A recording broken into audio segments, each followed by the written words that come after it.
Previous to opening Beast Pets, I was a manager at Home Depot. I worked at Home Depot for 23 years, but I always kept reptiles on the side. I grew up in Scotland, and my earliest childhood memory was when I was 4 years old, used to walk to a local pond and catch tadpoles. And my father used to keep painted turtles, and he designed enclosures for, and this was, 45 years ago. So I've always had a passion for reptiles. I always wanted to open up my own reptile shop one day.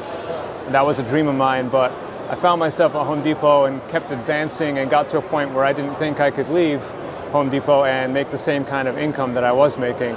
But then I met someone, a good friend of mine, who just opened up a shop down in Spring Valley, and he was doing really well. And so he encouraged me to follow my dreams. And so I thought it over for probably about a year. And then one day I just decided, if I don't do this now, I'm going to be waking up one day when I'm 80 years old, wishing I would have followed my dreams. So I went for it, and it's been, next week will be 3 years I've been open. It's been a dream come true for me. It's been a struggle, but I get to do what I love to do every day, and that's working with reptiles and teaching people proper care. Eat her, yeah. Oh, okay. So it's the one with the black ball? The bigger one, yep. Yeah, okay. Yeah, that's called a gaster at the end. The bigger gaster, that's the queen. So how big does this colony get? It'll just keep growing. But so fast? No, they're not very fast. Usually from year to year, they double in size. Oh, okay. So then typically once there's so many in there, then you would transfer that to a bigger formicarium or ant nest and just keep going from there. And how easy is it to transfer them? Usually you'll take this and put it in the new one. So the next size up, you want it to be double the size. Oh, okay. And then you could take that, put it in there, and then you just kind of let them come out on their own. Yes. Oh, okay. So it's not stressful. Yes. And you can't put them in a regular tank like this and put Vaseline on top. They can, because harvesters can't climb smooth surfaces. Oh, no. Oh, no. So you can put them in something smooth, and then they'll be pretty much fine. Yeah. Oh, okay. Yep. Yeah. Some species will climb, like fire ants and all those. Yeah. Argentines will climb. Harvesters don't. Oh, okay. Yeah, anything that's smooth and slick, they can't climb it. So glass, plastic, right. As long as it doesn't have scratches in it. Exactly. Yeah. Oh, that's not bad. Yeah. No, those are really blue. That's what you had back in the day? Those are nice. Yeah, as I was producing, they're normally like a... Yeah. That looks way different. Producing, everybody in Germany and everybody thought I was lying. Does that have a line down the side it's a too? line dig, I call. Oh, the line. Yeah. Gotcha. Yeah, those are nice though. Yeah, but... I think what sets Beast Pets apart from other stores is my passion and knowledge for reptiles and helping people have their animals thrive and not just exist in small enclosures or maybe not the best conditions. We have all of this supplies at the store to set up your animals correctly. If you come in the shop, most of my enclosures are bioactive, so they're self-cleaning. Nothing is housed together. They're all housed individually with the right husbandry and lights. You got Heat bulbs? heat bulbs. Yeah, I do. What size do you have? The long ones? No, they're the regular standard one, the ones that 25. go down? She's got the one that goes across the cage. It doesn't point. Oh, so they mount this way and it's a round tube one? I can get them in though. I don't have them in store, but I can order them. It's like a 2-day. So these might not be the best candidates. They pretend they're dead. Here we have a Malaya bug-eyed frog. This is in the genus Theleoderma.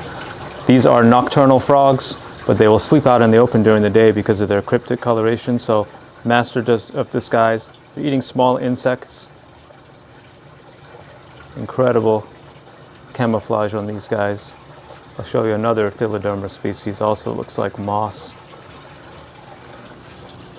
One common myth about reptiles is regarding a sulcata tortoise. It's the third largest tortoise in the world. They can get up to about 200 pounds, live a long time. All tortoises live, 100 plus years. Very popular pet, but one of the myths is that they hibernate in the wintertime. They don't, unfortunately. If you don't keep them in the wintertime with the heat source, they'll slow way down. They might just go in the corner of the enclosure or the corner of your yard and just kind of hunker down and try to make it through the wintertime, and that's because they're not kept at optimal temperatures. So if you heat your sulcata at nighttime with a heat lamp in, say, a doghouse, or if you have it inside, just give them a heat lamp on a timer for nighttime to keep them warm.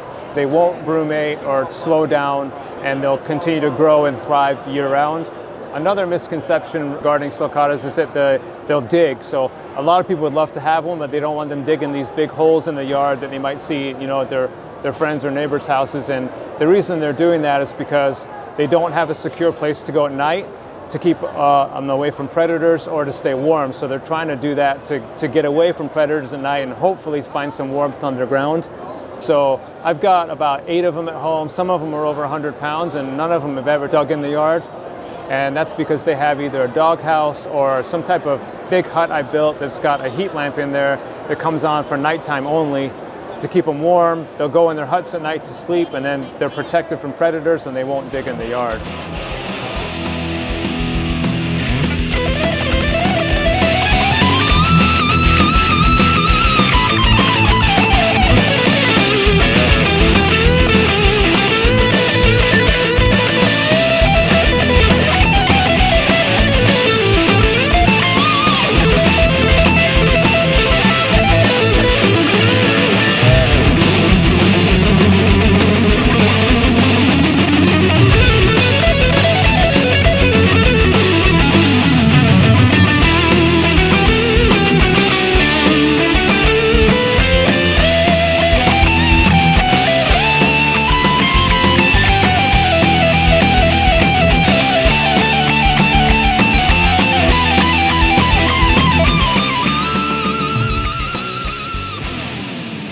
One of the most popular reptiles for pets is the bearded dragon. This is an adult male Winston here. This is about as big as they get as males. Females a little bit smaller, but you can see totally placid, almost enjoys company.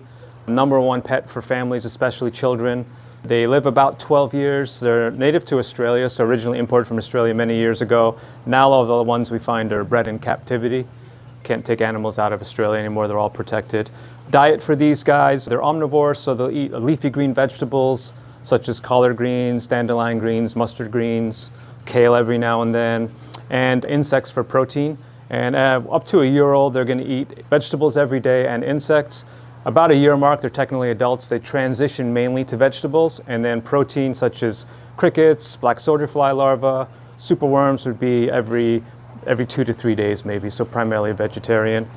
Ideal enclosure size for babies would be 20 to 40 gallons, and then an adult like Winston, preferably a 2 by 4 foot enclosure or bigger if you've got the space.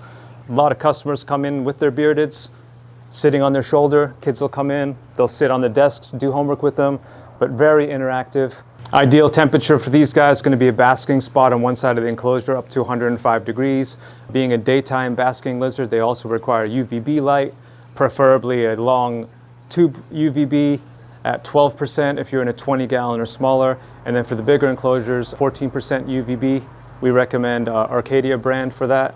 Your UVB and your heat would be on just during the day. These guys don't require any heat in the evening. They also will brumate in the wintertime, so brumation is kind of like a semi-hibernation. They don't go into a full hibernation, but they will brumate. Some of them will slow down and not eat the entire winter. Some of them will just bask a little bit less or eat a little bit less. And females of this species will get a little bit smaller, and they will lay eggs whether they're mated or not. So one thing to keep into consideration if you do have an adult female is to have a nest box ready. They will lay infertile eggs.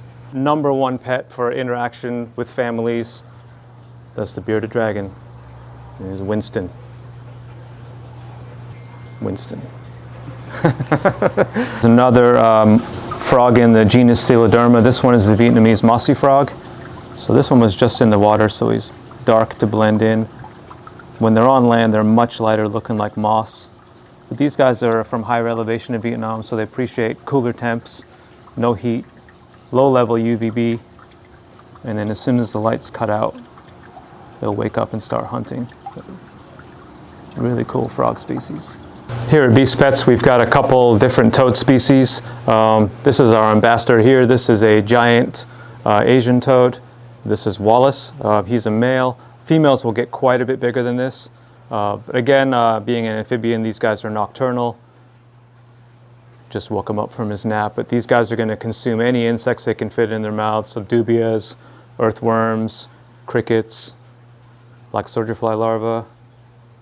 But really cool cryptic coloration again. Can blend right in with his surroundings.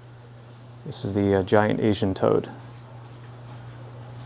Another great pet is the three-toed box turtle. They get that name because on the back feet they've got these little 3 toes.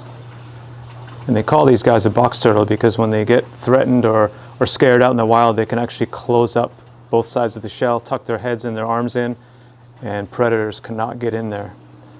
You see, these guys are pretty personable. They're omnivores, so they eat leafy green vegetables such as collard greens, dandelion greens, mustard greens, but also mealworms. They'll chase crickets, earthworms, a little bit of fruit be good for them. And this is about maximum size. Same species, cute little guys. Just start off a little bit slower than this.